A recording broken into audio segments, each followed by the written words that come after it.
وضو کن چیزوں سے ٹوٹ جاتا ہے؟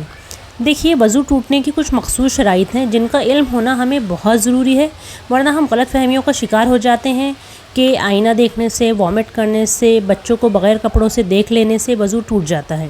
تو دیکھیے، ایسا نہیں ہے۔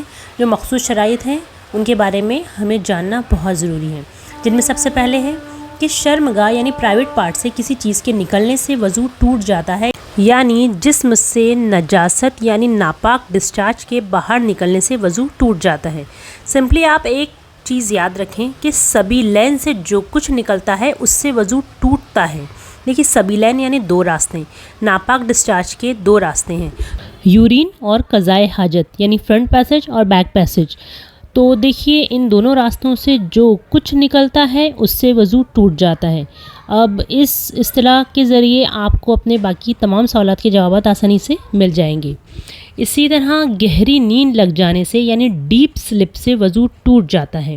اب ڈیپ سلپ یعنی کیا؟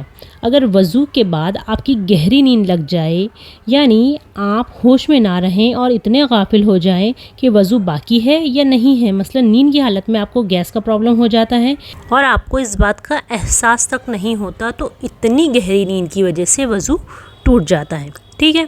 بٹ اگر ابھی آپ نے وضو کیا اور آپ نے ہلکی نیند لی، لائٹ سلپ، مطلب کھڑے کھڑے یا بیٹھے بیٹھے اونگ آ گئی، جس میں آپ کے ہوش و حواس قائم ہے، آپ کا دماغ کام کر رہا ہے کہ آس پاس کیا ہو رہا ہے، آوازیں بھی آ رہی ہے، آپ کو سب سمجھ میں آ رہا ہے، تو پھر ایسی لائٹ سلپ کی وجہ سے وضو نہیں ٹوٹتا۔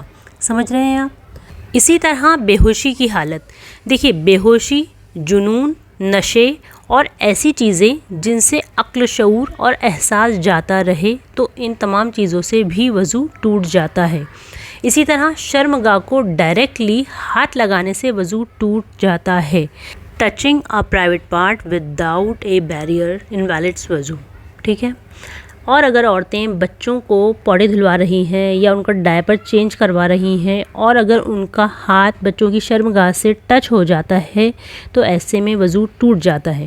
بٹ اگر بچے کی شرمگاہ کو ہاتھ نہیں لگا ہے اور آپ کسی ٹیشو پیپر کے ذریعے انہیں کلین کر رہی ہیں، تب وضو نہیں ٹوٹے گا، ٹھیک ہے۔ اسی طرح اونٹ کا گوشت کھانے سے بھی وضو ٹوٹ جاتا ہے۔ دیکھیے، یہ وہ مخصوص شرائط ہیں جن کی وجہ سے وضو ٹوٹ جاتا ہے۔ اگر آپ انہیں یاد رکھیں گے تو انشاءاللہ آپ بہت ساری غلط فہمیوں سے بچ جائیں گے۔ جزاک اللہ خیرن کثیرہ۔